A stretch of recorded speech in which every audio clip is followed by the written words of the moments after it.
Welcome to When the Heart Calls, where each week I share reflections on what it means to listen, soften, and allow what's true to emerge when we pause and start listening more deeply.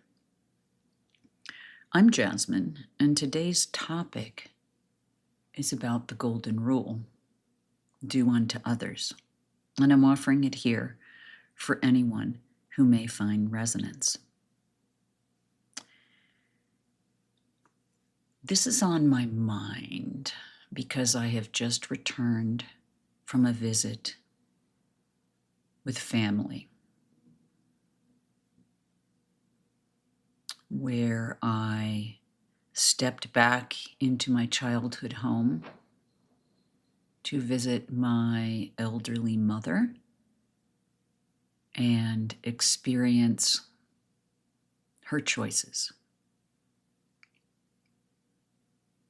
First, I'll take you back a bit to 20 years ago when my father had taken his life, and my mother, understandably devastated, was trying to decide how she wanted to live out her remaining years.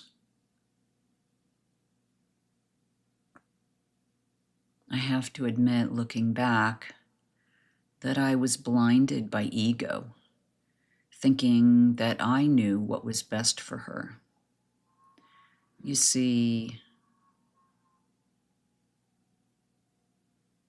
she was conflicted. I could tell that, on one hand, she wanted to live a life or live out her life in luxury, cared for by others. And she had the means to do that. My father had left her very comfortable. Yet, she wanted to live the remainder of her life in her own home. And that too could be, the two could exist together. What happened along the way was, once my father was out of the picture, my eldest brother, who assumed care for her and whom my mother allowed and gave her sovereignty to, he began controlling and treating the situation as if he knew what was best for her. My mother would often call crying about the conditions,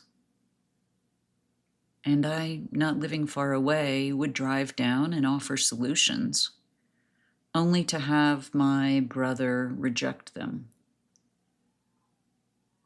and to have my mother deny that she'd ever complained about them.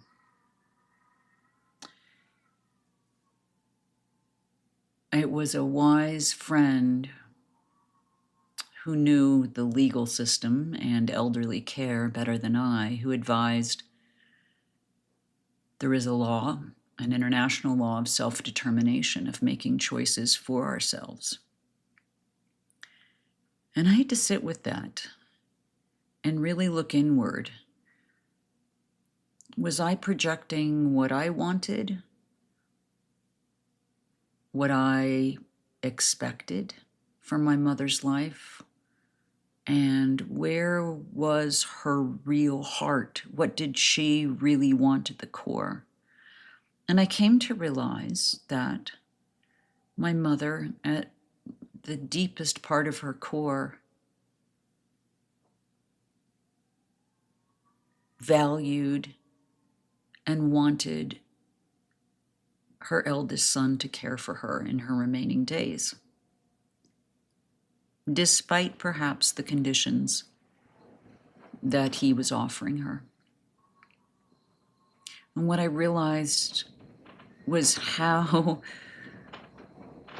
I really needed to let go of attachment to what I hoped for her, what she on one hand hoped for, and to honor and respect this was her choice. So I grieved. I grieved tremendously the loss of what could have been, the deepening of our mother-daughter relationship in her final chapter of her life, to radically honor her choice,